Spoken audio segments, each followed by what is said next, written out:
Halo, apa kabar pemirsa TVR Parlemen dimanapun Anda berada? Berjumpa lagi bersama saya, Umam, dalam program TVR 17. Tepat pukul 17 waktu Indonesia Barat, kami hadirkan kepada Anda sejumlah informasi paling baru dan menarik seputar kinerja dan kegiatan DPR RI yang telah disajikan oleh redaksi TVR Parlemen. Pemirsa TVR Parlemen, inilah TVR 17 edisi Jumat 18 November 2022 selengkapnya.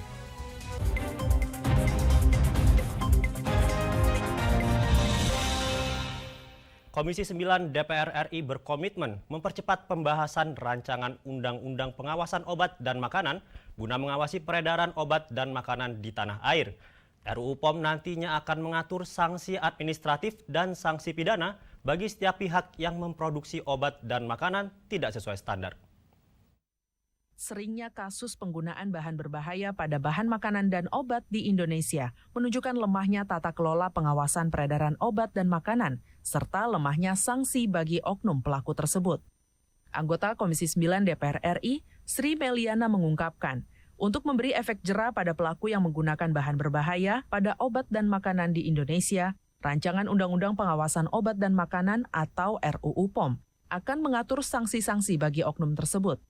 Sebagai upaya memberikan efek jera dan meminimalisir kasus-kasus serupa, RUU POM juga akan memungkinkan Badan POM melakukan penindakan pada industri rumahan yang juga menggunakan bahan berbahaya pada obat dan makanan. Jadi harus ada tindakan, kalau tidak gimana efek jerahnya ya Mbak? Karena kami ketahui itu di daerah-daerah seringkali dalam beberapa produk diketemukan zat-zat yang seharusnya tidak boleh ada di situ. Dan ini yang membuatnya itu skala industri kecil. Kita ceritakan aja misalnya mie mengandung formalin. Itu kan nggak boleh harusnya. Tapi kalau itu ada, maka si produsen mie-nya ditindak. Tapi kan ini rumahan. Di sini dia ditangkap, dia lari ke tempat lain. Nah, ketika ini berkali-kali terjadi, maka harus ditangani yang membuat efek jerah. Sri Meliana menambahkan, pembahasan bentuk dan jenis sanksi secara detail akan dibahas lebih lanjut pasca pembahasan RUU POM secara substansial. Ken dan Ade, TVR Parlemen, melaporkan. Pada akhir tahun 2022 ini, pemerintah mencatat masih terdapat sisa anggaran negara sebesar 1.200 triliun rupiah. Belum terserapnya anggaran tersebut dikarenakan kurangnya realisasi anggaran di kementerian, lembaga, dan juga daerah. Untuk itu, Wakil Ketua DPR RI meminta dana yang belum terserap tersebut dapat digunakan secara efisien dan tepat sasaran. Pemerintah mencatat adanya belanja negara mencapai 1.200 triliun rupiah di dalam anggaran pendapatan dan belanja negara yang belum terserap pada 2 bulan terakhir. Salah satu faktor dari dana yang belum terserap dampak dari pandemi COVID-19 yang menyebabkan rapat berlangsung secara online sehingga menyisakan dana APBN yang tidak terpakai. Wakil Ketua DPR RI Muhaimin Iskandar meminta dana yang belum terserap sebanyak 1.200 triliun agar dapat digunakan secara efisien dan tepat sasaran. Menurutnya, pengelolaan dana APBN harus kreatif sehingga dapat menopang ekonomi negara yang masih bertahan dalam masa resesi global. Muhaimin juga mengusulkan agar dana tersebut dapat dialokasikan untuk pengembangan desa karena saat ini unit pedesaan dapat memberikan pendapatan negara yang lebih baik dan memberikan peluang untuk masyarakat lebih berinovasi dan kreatif. Itu salah satu contoh bahwa kita punya kekuatan ekonomi tapi belum kreatif mengelola pendapatan negara. Saya kira cara dan siklus APBN kita juga harus dirubah secara kreatif. Salah satu yang berhasil misalnya anggaran digempur di bawah.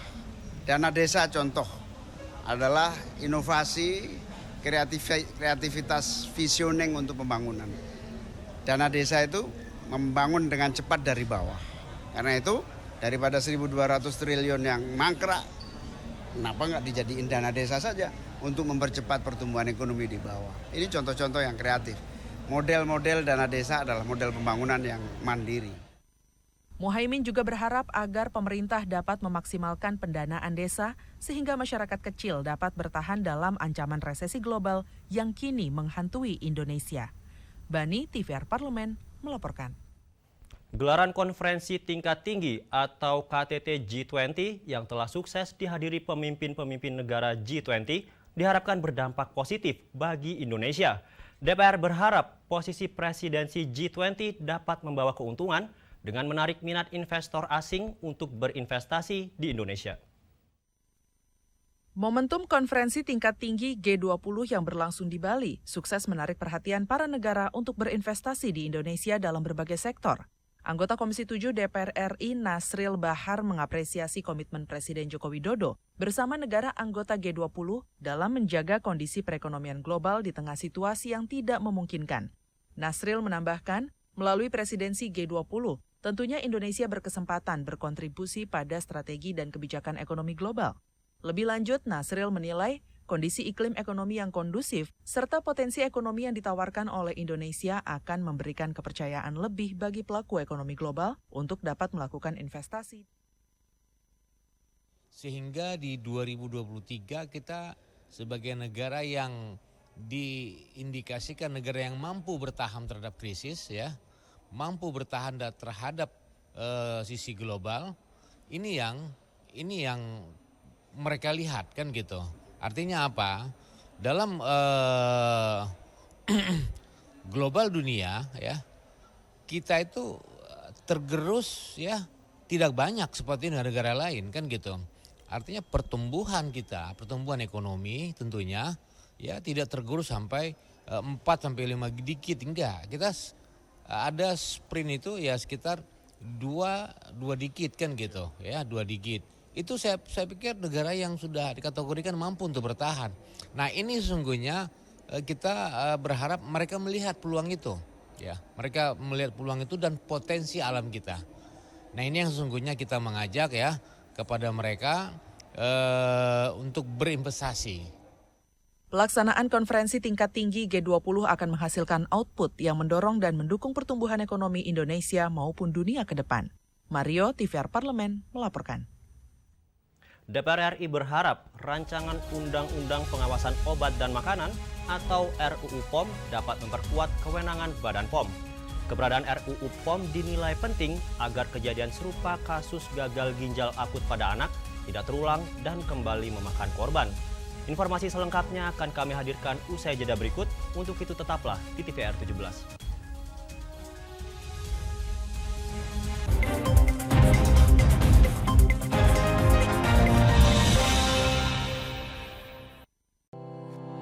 Tugas dan fungsi DPR RI sangat penting bagi negeri ini sebagai pengemban amanat rakyat. Namun tidak banyak yang tahu apa saja fungsi dan tugas dari DPR. DPR mempunyai 3 fungsi pokok, yaitu legislasi, anggaran, dan pengawasan. Ketiga fungsi tersebut harus dilaksanakan dalam kerangka fungsi representasi yang mengedepankan kepentingan rakyat berdasarkan aspirasi masyarakat dan untuk kesejahteraan rakyat. Dari fungsi legislasi, DPR RI mempunyai tugas dan wewenang untuk menyusun dan menetapkan program legislasi nasional bersama dengan pemerintah, menyusun dan membahas rancangan undang-undang, menerima rancangan undang-undang dari DPD, membahas rancangan undang-undang yang diusulkan oleh Presiden ataupun DPD, menetapkan undang-undang bersama dengan Presiden, menyetujui atau tidak menyetujui peraturan pemerintah pengganti undang-undang yang diajukan Presiden untuk ditetapkan menjadi undang-undang. Sementara, fungsi anggaran membahas dan memberikan persetujuan atau tidak memberikan persetujuan terhadap rancangan undang-undang tentang APBN yang diajukan Presiden, memperhatikan pertimbangan DPD atas rancangan undang-undang tentang APBN dan rancangan undang-undang terkait pajak, pendidikan, dan agama, menindaklanjuti hasil pemeriksaan atas pengelolaan dan tanggung jawab keuangan negara yang disampaikan oleh BPK, memberikan persetujuan terhadap pemindahantanganan aset negara maupun terhadap perjanjian yang berdampak luas bagi kehidupan rakyat yang terkait dengan beban keuangan negara. Dan fungsi pengawasan, melakukan pengawasan terhadap pelaksanaan undang-undang, APBN, dan kebijakan pemerintah, membahas dan menindaklanjuti hasil pengawasan yang disampaikan oleh DPD terkait pelaksanaan undang-undang mengenai otonomi daerah, pembentukan, pemekaran, dan penggabungan daerah, pengelolaan sumber daya alam dan sumber daya ekonomi lainnya, pelaksanaan APBN, pajak, pendidikan, dan agama. Terima kasih. Video ini dipersembahkan oleh TV dan Radio Parlemen, Biro Pemberitaan Parlemen, Sekretariat Jenderal, dan Badan Keahlian DPR RI.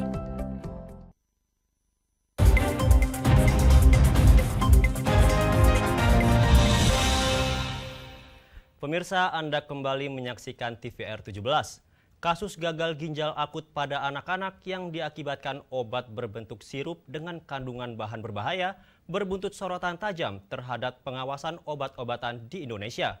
DPR melihat lemahnya pengawasan Badan POM, salah satunya diakibatkan kurangnya kewenangan Badan POM dalam mengawasi bahan obat-obatan. Untuk itu, rancangan Undang-Undang Pengawasan Obat dan Makanan atau RUU POM menjadi hal yang penting untuk memperkuat kewenangan Badan POM sehingga kasus obat berbahan berbahaya tidak terulang dan kembali memakan korban. Selengkapnya, mari kita simak laporan mendalam yang telah dihimpun oleh tim redaksi TVR Parlemen dalam segmen editorial Parlemen berikut ini.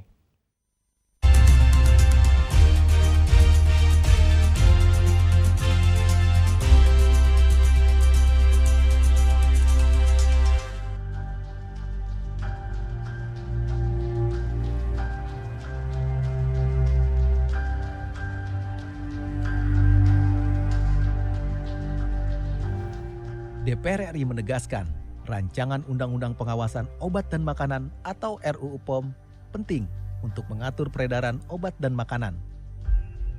Selama ini, belum adanya aturan membuat kewenangan BPOM terbatas dalam menyelidiki beberapa kasus peredaran obat ilegal.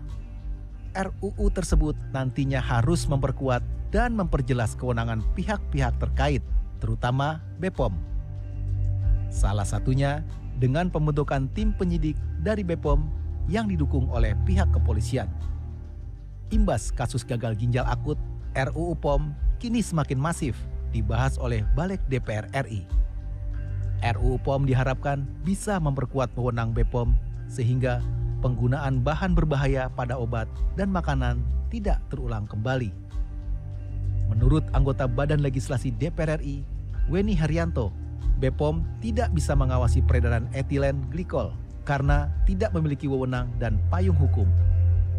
Dengan adanya RUU POM, diharapkan wewenang BPOM akan lebih luas dalam melaksanaan pengawasan peredaran obat makanan dari pre-market hingga post-market.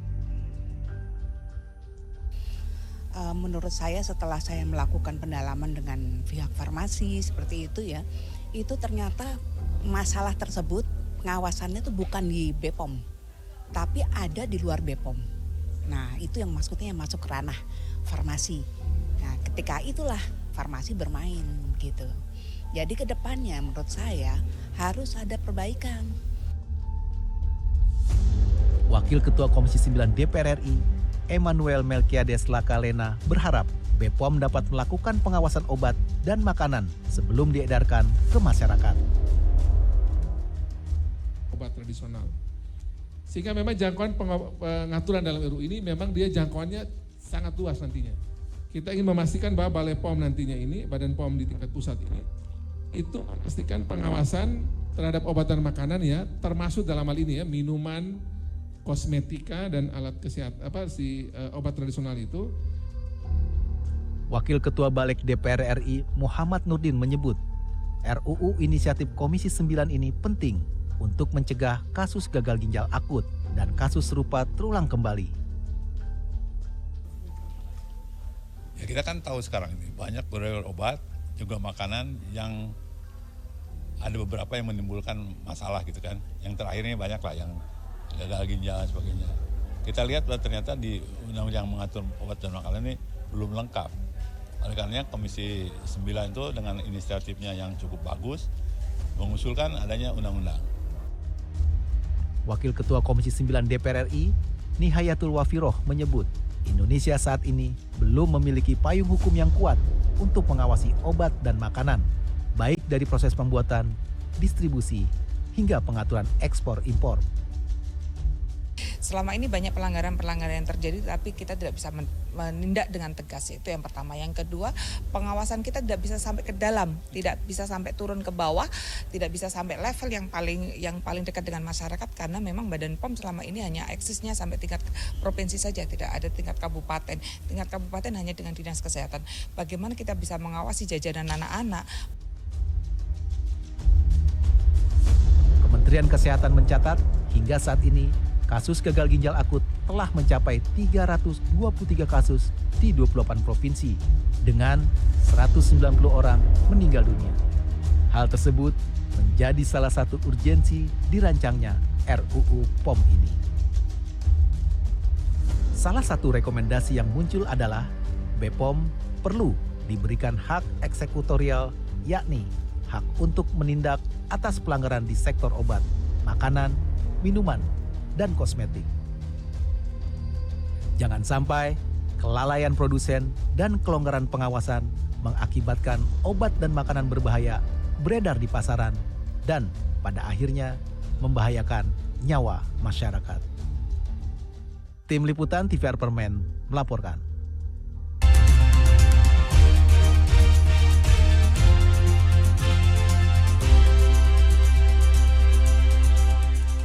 Urgensi untuk mengoptimalkan pengawasan pada mekanisme pengadaan obat dan makanan mendorong Komisi 9 untuk secepatnya mewujudkan rancangan Undang-Undang Pengawasan Obat dan Makanan atau RUU POM. Informasinya akan kami hadirkan sesaat lagi. Untuk itu jangan kemana-mana, tetaplah di TVR 17.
Utang-utang dulu saya. Mereka yang tidak cukup paham teredukasi bagaimana menyuarakan aspirasi demi memperoleh jawaban. Sini ditambang untuk seperti itu, warga sini tidak mengizinkan. Sebab apa? Itu menyangkut isi perut kami semua. Hadir menelisik mulai dari hulu ke hilir. Mengapa? Nah, kalau kita telusuri kenapa banjir ini hampir setiap terjadi, hingga menemukan apa yang belum terkuak secara nyata. Kan kabeh niku sedulur, Pak. Nek kula ngrencangi mriki, mesti mriki gelo, nek kula ngrencangi mriki mesti mriki gelo. Iki kedah adil wae, Pak, tengah-tengah. Menghadirkan peran anggota DPR RI demi mendapatkan solusi. Saksikan Suara Dapil, Senin sampai Jumat pukul 10 waktu Indonesia Barat, hanya di TVR Parlemen.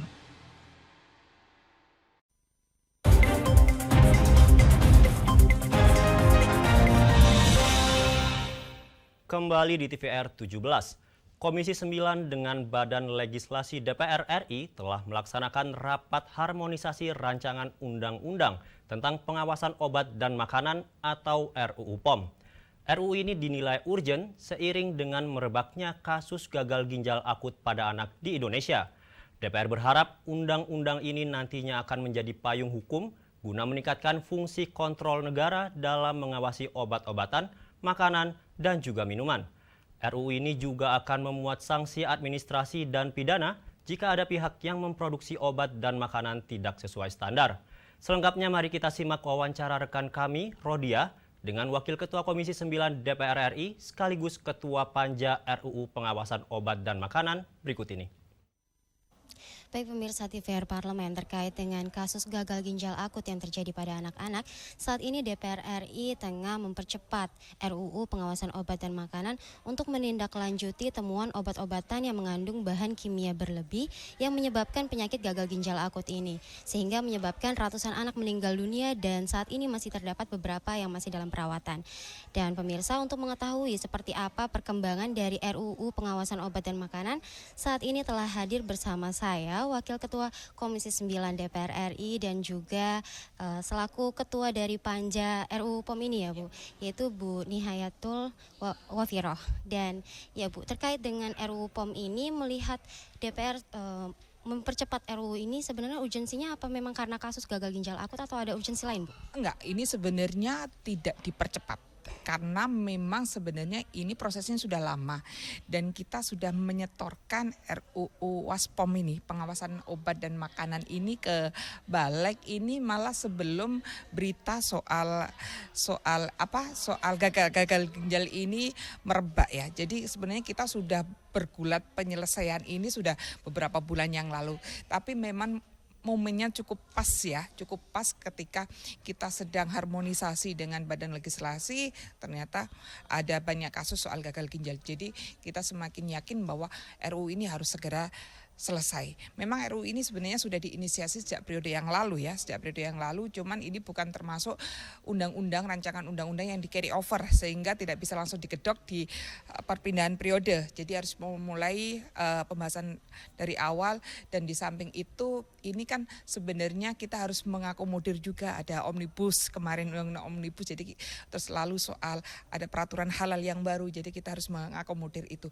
Nah, ini menjadi momen yang pas dengan adanya berapa kasus gagal ginjal ini, GGAPA ini, karena dengan begitu kita semakin bisa tahu urgensinya undang-undang ini seperti apa, rancangan undang-undang seperti apa, dan kita juga sebagai pengusul RUU ini, Komisi 9, akan lebih memperkuat di posisi apanya, ini yang semakin menjadikan kita akan lebih fokus. Contoh, kita tahu bahwa salah satu poin terpenting adanya kasus ini adalah pengawasan di post market dari obat. Jadi kan selama ini kita pengawasannya di produksinya, setelah produksi dijual, bagaimana pengawasan post marketnya ini. Nah, ini ternyata kita masih kecolongan di situ. Nah, di rancangan undang-undang ini kita memperkuat bukan hanya di pengawasan produksinya, tapi juga pengawasan post marketnya, sehingga kita berharap tidak akan lagi ada kasus pengoplosan bahan-bahan yang sangat berbahaya tersebut. Kemudian Bu, terkait dengan yang tadi seperti Ibu bilang, ternyata sebelumnya sempat terjadi kecolongan. Nah, apakah nantinya RUU ini dapat menjamin agar kedepannya memang tidak akan lagi terjadi kecolongan ini, sehingga masyarakat bisa merasa aman dan tidak khawatir? Memang yang paling kita khawatirkan sekarang trust masyarakat sangat turun ya. Apalagi kita di Komisi 9 ini hampir tiap hari melakukan sosialisasi agar masyarakat ini selalu ngecek ya, bahwa jangan menggunakan obat atau makanan yang tidak ada izin Badan POM-nya. Namun ternyata obat yang sudah ada izin Badan POM-nya pun ternyata juga belum menjamin. Nah, ini mengembalikan trust masyarakat, kepercayaan masyarakat itu juga luar biasa. Nah, salah satunya kita berharap dengan undang-undang ini trust masyarakat juga kembali. Namun apakah ini bisa menjamin? Kita harus yakin betul, dan ini butuh kerjasama semua pihak. Kerjasama semua pihak dalam artian pemerintah juga harus bergandeng tangan, kepolisian dan penyidik juga harus bergandeng tangan untuk memberikan efek jera juga kepada pelaku. Sehingga ini bukan hanya sekedar gerakan sesaat saja lalu hilang, tapi benar-benar pelaku diberi efek jera. Karena ini ada 180 sekian balita yang meninggal. Bayangkan ini dengan tanpa ada, kita tahu kondisinya seperti apa, dan kita tidak punya persiapan apapun lah, tidak terkendali. Nah, ini jangan sampai ini terulang kembali. Nah, adanya undang-undang ini, rancangan undang-undang ini, kita berharap kedepannya tidak akan ada lagi kasus-kasus seperti ini. Ya, seperti yang Ibu tadi bilang, bahwa ini harus diberikan efek jera terhadap pelaku-pelaku yang melakukan pelanggaran. Seperti apa untuk memberikan efek jera tersebut, Bu? Tentunya kita sebagai negara hukum, tentunya kita harus kembalikan pada proses hukumnya ya. Proses hukumnya seperti apa? Jadi ini efek jeranya mulai dari pelaku, pengambil kebijakan juga harus ada efek jeranya. Jadi ini semuanya harus yang terlibat di dalamnya, yang sengaja maupun yang tidak sengaja, sehingga kasus ini terjadi harus ada memberikan diberi peringatan, diberi hukum sesuai dengan hukum yang berlaku lah di Indonesia. Oke. Terima kasih Mbak atas wawancaranya. Ya. Baik pemirsa TVR Parlemen, itu tadi wawancara saya dengan Wakil Ketua Komisi 9 DPR RI yakni Bu Nihayatul Wafiro. Dan seperti yang tadi disampaikan bahwa untuk mengembalikan kepercayaan masyarakat memang dibutuhkan kerjasama antar semua pihak. Dan tadi seperti yang disampaikan bahwa memberikan efek jera mungkin akan dapat membantu agar pengawasan terhadap obat dan makanan ini dapat berjalan dengan baik. Dan harapannya tentu nantinya tidak ada lagi kejadian seperti ini sehingga masyarakat dapat merasa aman dan tidak khawatir dengan makanan dan obat-obatan yang dikonsumsi. Baik pemirsa TVR Parlemen, saya mengabarkan dari Badan Legislasi DPR RI, saya Rodia, kembali ke studio. Selanjutnya pemirsa, apa saja yang menjadi topik perbincangan di media online pada hari ini? Usai jeda, tetaplah di TVR 17.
Kembali di TVR 17. Pemirsa TVR Parlemen, kali ini kita masuk ke segmen media nasional.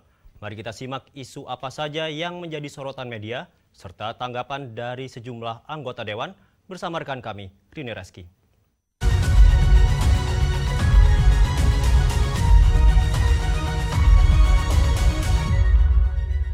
Baik, terima kasih Umam dan selamat sore pemirsa TVR Parlemen dimanapun Anda berada. Mari kita bahas apa saja yang menjadi headline media online pada hari ini. Nah pemirsa, berita pertama yang menjadi headline adalah berita DPR RI yang telah resmi mengesahkan rancangan Undang-Undang Papua Barat Daya menjadi undang-undang. Bisa kita lihat di sini. Ya, dari beberapa pembahasan media pada hari ini yang terbit pemirsa, di sini DPR RI resmi mengesahkan RUU pembentukan Provinsi Papua Barat Daya menjadi undang-undang. Tentunya di sini dalam rapat paripurna yang digelar kemarin siang 17 November 2022, tentunya dengan disahkannya RUU tersebut Indonesia resmi memiliki provinsi ke-38. Dan di sini anggota Komisi 2 DPR RI, yaitu Gus Pardi Gaus, menuturkan bahwa Komisi 2 diberikan tugas pada 25 Agustus 2020 silam yang lalu. Maksud kami 2022 silam yang lalu pemirsa. Dan untuk meninjau ulang wilayah daerah otonomi baru yang beribu kota di kota Sorong tersebut. Dan pada tanggal 29 Agustusnya, Komisi 2 memulai rapat kerja tingkat 1 bersama pemerintah. Lalu pada tanggal 30 Agustus, di sini Komisi 2 dan juga pemerintah melanjutkan pembahasan terkait pasal-pasal yang ada substantif. Dan di sini pada tanggal 12 September 2022, Gus Pardi kembali mengatakan rapat kerja lanjutan mengenai DOB Papua Barat Daya dilakukan kembali. Tentunya di sini dengan kesepakatan untuk dibahas ke tingkat 2. Sementara itu, Ketua DPR RI yaitu Puan Maharani menyatakan di sini pengesahan Provinsi Papua Barat Daya dilakukan menyusul 3 provinsi Papua yang telah disahkan sebelumnya. Dan pemirsa, di sini disebutkan juga Puan Maharani mengesahkan Provinsi Papua Barat Daya juga dilakukan untuk pemerataan sosial, ekonomi, pendidikan, dan juga kesejahteraan bagi masyarakat di wilayah Indonesia Timur. Tentunya terkait keikutsertaan pemilu di 2024. Di sini juga Puan menuturkan bahwa DPR RI menyerahkan sepenuhnya kepada pemerintah dalam membentuk mekanisme pelaksanaan pemilu.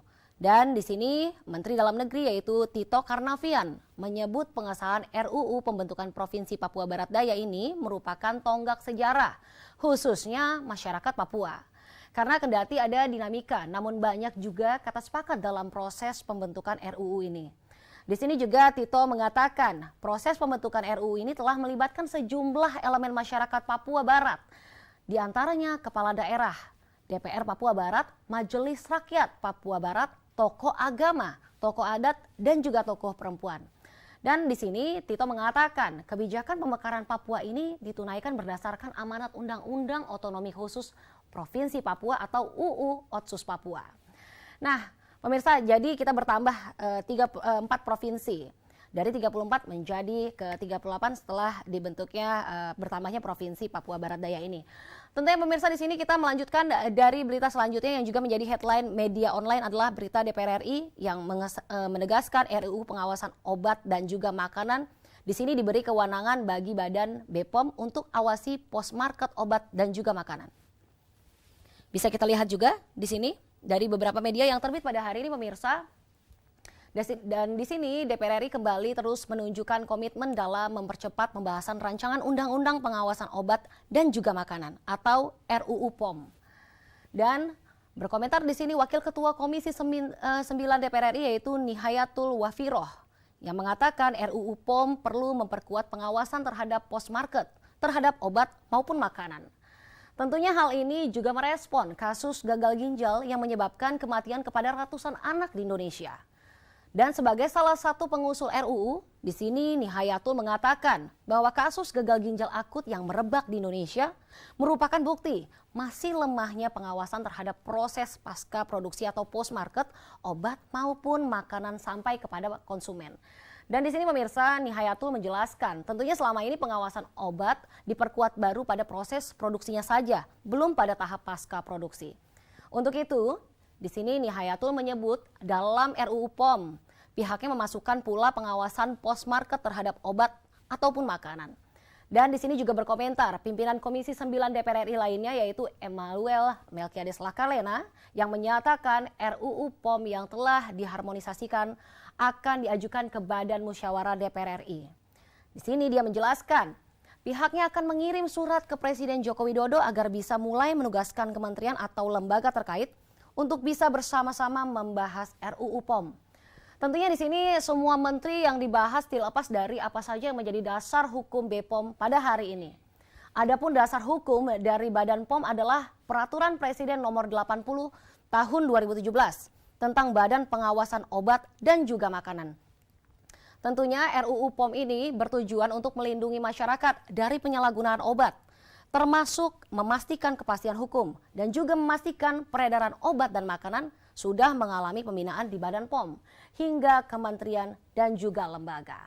Baik pemirsa, itu tadi headline media online pada hari ini yang saya sampaikan mengenai DPR RI yang resmikan sahnya RUU Papua Barat Daya menjadi undang-undang, juga berita terkait DPR RI yang lainnya yang tegaskan RUU POM beri kewenangan bagi Badan POM untuk awasi post-market, obat, dan juga makanan.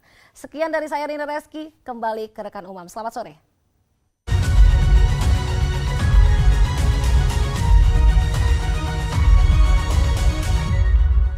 Terima kasih rekan Rini yang telah menyampaikan sejumlah sorotan dari media online nasional pada hari ini. Pemirsa TVR Parlemen, segmen media online tadi sekaligus menutup program TVR 17 edisi sore hari ini. Jangan lupa kembali kami ingatkan, virus COVID-19 masih ada. Untuk itu terus taati protokol kesehatan dimanapun Anda berada. Saya Umam Hidayat beserta seluruh kru TVR Parlemen yang bertugas mengucapkan terima kasih dan undur diri dari hadapan Anda. TVR Parlemen, referensi Indonesia.